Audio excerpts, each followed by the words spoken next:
Hello, good morning. কেমন আছো সবাই? আশা করি সবাই ভালো আছো। তো আজকে না আমাদের লাইফের একটা মেমোরেবল ডে। তো ভাবলাম কি তোমাদের সাথেও শেয়ার করি, আর এটা আমার কাছে রয়ে যাবে সারা জীবন। তো চলো, কী কারণ কী না সেটাই আস্তে আস্তে শেয়ার করছি। তো প্রথমে দুজন মিলে ক্যাব করে নিলাম আর চলে গেলাম আমাদের ডেস্টিনেশনে, মানে যেখানে আমরা এখন যেতে চাই। তো এই এই এখনকার যে ওয়েদারটা, মানে এটা তো ফার্স্ট মে ছিল, তখন কিন্তু অতটাও গরম ছিল না। এখন যে হারে গরমটা আর কি বেড়েছে। তো চলে গেছিলাম আমরা টিভিএস শোরুমে। তো আমরা অ্যাকচুয়ালি আজকে একটা বাইক কিনছি।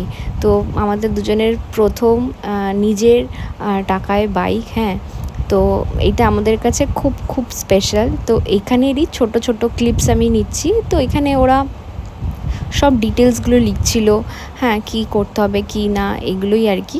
তো সিগনেচার বাগেরা সব হচ্ছিল। তো সেসবগুলো করছিলাম আমরা, সাথে সাথে আমরা বাইকগুলোও দেখছিলাম। আমরা তো আমাদের মাইন্ডসেটে করেই এসেছিলাম যে কোন বাইকটা আমরা নেব। তারপরে অনেকগুলো বাইক ছিল, সেখান থেকে চুজ করতে দিল। তো এই যে হচ্ছে গিয়ে এটা হচ্ছে আমাদের বাইক। তো এটা একদম শোরুম থেকে তখনই আসলো, জাস্ট এসে এটা ল্যান্ড করলো আর সোজা ঢুকে গেল শোরুমে। তো শোরুমে ঢোকার কারণ হচ্ছে গিয়ে আমরা ওই ছোট্ট ছোট্ট ক্লিপসটা নেব, সেই জন্য এটা আমার একটা ইচ্ছা ছিল। তো সেটাই আর কি পূরণ করলাম। তো এই যে এটা হচ্ছে আমাদের বাইক। তোমরা বলো তো এটা কোন বাইক, মানে নামটা কি? আমি জানি এটা সবাই অলমোস্ট জানে। তো এটা হচ্ছে final look of our bike.